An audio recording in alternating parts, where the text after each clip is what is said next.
17 April दुपारचे नेमके 2 वाजले होते आणि देशभरातील लाखो लोकांचे डोळे नरेंद्र मोदी यांच्या ट्विटर हँडलकडे खिळले होते. वातावरणात एक वेगळीच उत्सुकता होती. काहीतरी मोठं घडणार याची चाहूल आधीच लागली होती. काही मिनिटांपासून राजकीय वर्तुळात कुजबूज सुरू होती. मीडिया हाऊसेस ब्रेकिंगसाठी सज्ज होते आणि सोशल मीडियावर लोक अक्षरशः रिफ्रेश बटन दाबत होते. आणि मग अचानक 2 पोस्ट समोर आल्या. शब्द साधे होते पण त्यांचा अर्थ खूप मोठा होता. पंतप्रधानांनी देशातील अर्ध्या लोकसंख्येला म्हणजेच महिलांना त्यांचा हक्क देण्याची वेळ आली आहे असं ठामपणे जाहीर केलं. त्यांनी सर्व राजकीय पक्षांना एकत्र येण्याचं आवाहन केलं. राजकारण बाजूला ठेवून महिलांच्या हक्कांसाठी एकत्र उभं राहण्याची विनंती केली. त्या क्षणी वातावरण असं होतं की जणू काही तासातच इतिहास घडणार आहे. न्यूज स्टुडिओमध्ये सर्व तज्ज्ञ बसले होते, डिबेट सुरू झाल्या होत्या आणि सोशल मीडियावर महिला आरक्षण हा शब्द ट्रेंड होऊ लागला होता. अनेकांना वाटलं की आता हा विषय शेवटच्या टप्प्यावर पोहोचला आहे. पण राजकारणात गोष्टी इतक्या सरळ रेषेत घडत नाही. काही तासातच दिल्लीतील सत्तेच्या गल्ल्यांमधलं चित्र पूर्णपणे बदललं. लोकसभेत मांडलेली महत्वाची विधेयकं अचानक कोसळली. एक अशी घटना घडली जी गेल्या अनेक वर्षात पाहायला मिळाली नव्हती. सरकारने स्वतःच मांडलेलं विधेयक मंजूर होऊ शकलं नाही. इथेच खरी कथा सुरू होते. हा केवळ एक साधा संसदीय पराभव होता का, की यामागे खोल विचारपूर्वक आखलेली राजकीय रणनीती दडली होती? हा प्रश्न आज प्रत्येकाच्या मनात आहे. नमस्कार मंडळी, डिजिटल चावडीमध्ये तुमचं मनापासून स्वागत. मी प्रमोद आणि आज आपण एका अशा विषयावर चर्चा करणार आहोत ज्यानं संपूर्ण देशाचं लक्ष वेधून घेतलं आहे. महिला आरक्षण हा विषय अनेक दशकांपासून प्रलंबित आहे, पण यावेळी या विषयाभोवती जे काही घडलं ते फक्त आरक्षणापुरतं मर्यादित नाही. त्यामागे मोठं राजकीय गणित आहे, मोठी रणनीती आहे आणि कदाचित एक दूरगामी विचारही आहे. सरकार 2029 पूर्वी महिला आरक्षण लागू करण्यासाठी एका मोठ्या प्लॅनवर काम करत होतं. हा प्लॅन फक्त एक कायदा पास करण्यापुरता मर्यादित नव्हता, तर देशाच्या राजकीय रचनेत मोठा बदल घडवून आणण्याचा होता. त्यामध्ये 3 महत्वाचे टप्पे होते. पहिल्या टप्प्यात लोकसभेच्या जागा 543 वरून तब्बल 850 पर्यंत वाढवण्याचा विचार होता. हा बदल केवळ आकड्यांचा नव्हता, तर सत्तेच्या संतुलनाचा होता. दुसऱ्या टप्प्यात परिसीमन म्हणजेच डिलिमिटेशन म्हणजेच मतदारसंघाची नव्याने रचना करण्याची योजना होती. आणि तिसऱ्या टप्प्यात या नव्या रचनेनुसार महिलांना 33% आरक्षण देण्याचा विषय होता. हे सगळं ऐकायला खूप आकर्षक वाटतं, पण यामागचं गणित खूप क्लिष्ट आहे. कारण या सगळ्यांसाठी सरकारने 3 महत्वाची विधेयकं लोकसभेत मांडली होती आणि त्यातलं सर्वात महत्वाचं होतं ते म्हणजे संविधान सुधारणा विधेयक. संविधानात बदल करण्यासाठी साधं बहुमत पुरेसं नसतं, त्यासाठी विशेष बहुमत लागतं. म्हणजे उपस्थित सदस्यांपैकी किमान 2/3 मतं लागतात. मतदानाच्या वेळी लोकसभेत 528 खासदार उपस्थित होते. या हिशोबाने सरकारला 352 मतांची गरज होती, पण त्यांच्या बाजूने फक्त 298 मतं पडली, तर विरोधात 230 मतं गेली.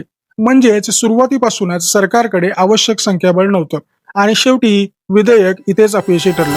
आता इथे सर्वात महत्वाचा प्रश्न उभा राहतो, तो जर सरकारला आधीपासूनच माहित होतं तर त्यांच्याकडे आवश्यक आकडे नाहीत, तर त्यांनी हे विधेयक का आणलं? इथेच राजकीय खेळीचा संशय बळावतो. मतदानाच्या आधीच्या हालचाली पाहिल्या तर चित्र वेगळंच दिसतं. अमित शहा, एन चंद्रबाबू नायडू आणि इतर अनेक नेत्यांनी विरोधकांचा पाठिंबा मिळवण्यासाठी मोठे प्रयत्न केले. चर्चेच्या फेऱ्या झाल्या, संवाद साधला गेला आणि सहमती निर्माण करण्याचा प्रयत्न झाला. पंतप्रधानांनी तर एक पाऊल पुढे जाऊन विरोधकांना स्पष्ट सांगितलं, तुम्हाला श्रेय घ्यायचं असेल तर घ्या, पण महिलांच्या हितासाठी हे विधेयक पास करा.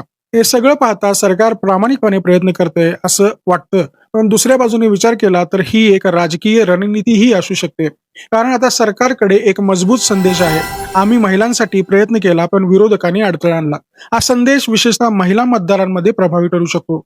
निवडणुकांच्या पार्श्वभूमीवर हा मुद्दा मोठं राजकीय शस्त्र बनू शकतो. विरोधकांनी मात्र या संपूर्ण प्रक्रियेवर प्रश्नचिन्ह उपस्थित केलं आहे.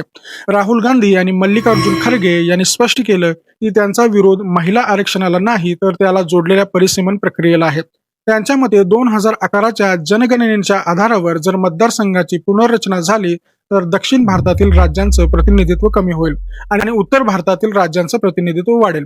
ही चिंता केवळ राजकीय नाही तर प्रादेशिक असंतुलनाशी संबंधित आहे. एम.के. स्टॅलिन यांनी या मुद्द्यावर तीव्र प्रतिक्रिया दिली. त्यांच्या मते लोकसंख्या नियंत्रणात यशस्वी ठरलेल्या राज्यांना कमी जागा देणं म्हणजे अन्यायकारक आहे. त्यामुळे हा केवळ महिला आरक्षणाचा प्रश्न नसून देशाच्या राजकीय नकाशात बदल करण्याचा प्रयत्न आहे.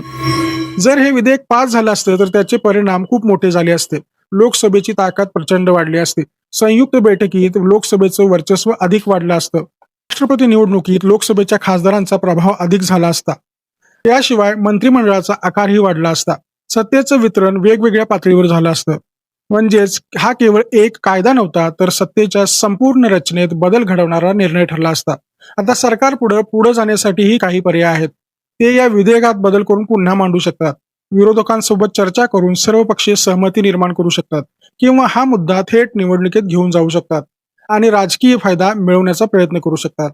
सध्या ही लढाई केवळ संसदेत मर्यादित राहिलेली नाही, ती आता थेट जनतेच्या न्यायालयात पोहोचली आहे. महिला आरक्षण हा खरोखरच महिलांच्या हक्कांचा प्रश्न आहे की राजकीय रणनीतीचा भाग, हे आता जनतेला ठरवायचं आहे. सरकारचा हा पराभव होता की एक विचारपूर्वक टाकलेलं पाऊल, हा प्रश्न अजूनही अनुत्तरित आहे. राजकारणात अनेक वेळा पराभव ही एक रणनीती असते. कधी कधी जिंकण्यासाठी हरावं लागतं आणि कधी कधी एखादा मुद्दा मोठा करण्यासाठी तो मुद्दाम गमवावा लागतो. हे तसंच काहीसं घडलं आहे का, हा प्रश्न प्रत्येकाने स्वतःला विचारण्याची गरज आहे.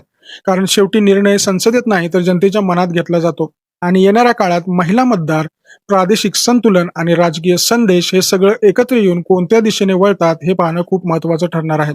मला काय वाटतं, हा सरकारचा पराभव होता की एक मास्टर स्ट्रोक? तुमचं मत कमेंटमध्ये नक्की सांगा आणि अशाच सखोल विश्लेषणासाठी डिजिटल चावडी या चॅनलला सबस्क्राईब करायला विसरू नका. पुन्हा भेटू एक नव्या आणि धारदार विषयासह. तोपर्यंत धन्यवाद.